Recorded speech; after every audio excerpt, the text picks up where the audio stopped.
Fabienne Delfour, bonjour. Bonjour. Alors, vous avez publié chez Tana Éditions « Que pensent les dindes de Noël ?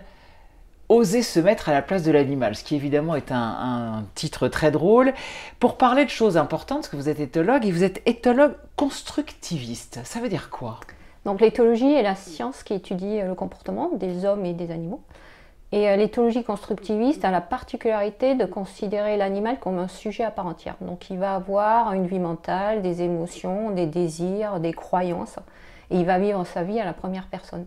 Ce qui est extrêmement important quand on veut justement traiter du bien-être de ces animaux-là, puisqu'on va pouvoir aussi faire le lien avec cette fameuse sentience animale qui est là pour considérer aussi bien les actions volontaires, involontaires, conscientes ou inconscientes des animaux. Donc pour moi, c'était l'éthologie la plus sensible vis-à-vis de cette cause animale qui me tient à cœur. Et cette éthologie constructiviste, elle est très répandue ou c'est quelque chose de très nouveau?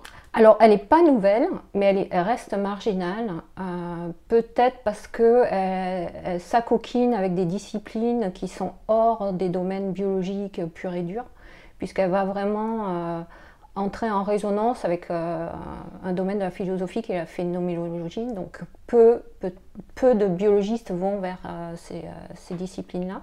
Mais pour moi, elle est vraiment d'une extrême richesse, puisqu'elle englobe vraiment la vie mentale des animaux, qui souvent est peu étudiée et méconnue. Donc leur vie mentale, donc leur intelligence, leur pouvoir d'abstraction presque Oui, et puis les émotions qui sont vraiment au jour d'aujourd'hui beaucoup... Enfin, de plus en plus de personnes sont curieuses de ces émotions animales.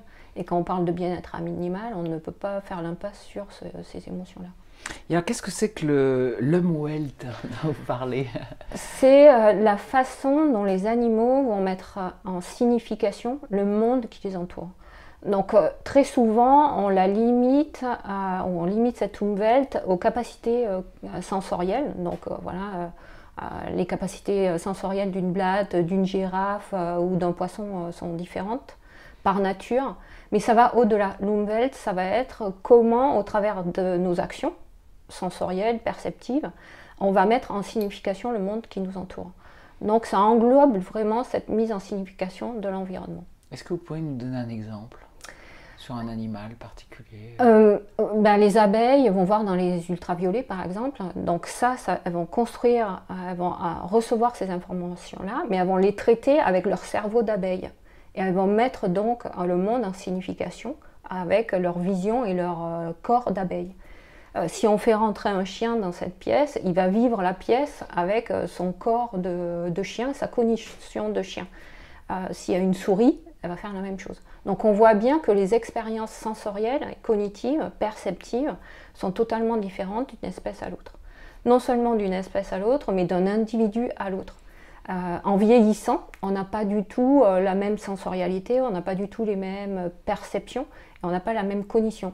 Donc on va avoir des Umwelt différents, qui sont différents en fonction des espèces, en fonction des individus, en fonction des expériences qu'ils traversent, puisque l'Umwelt va se construire aussi grâce et basé sur la biographie de chacun.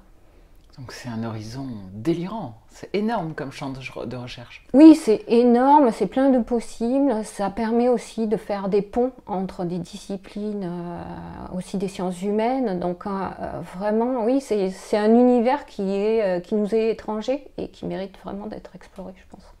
Merci.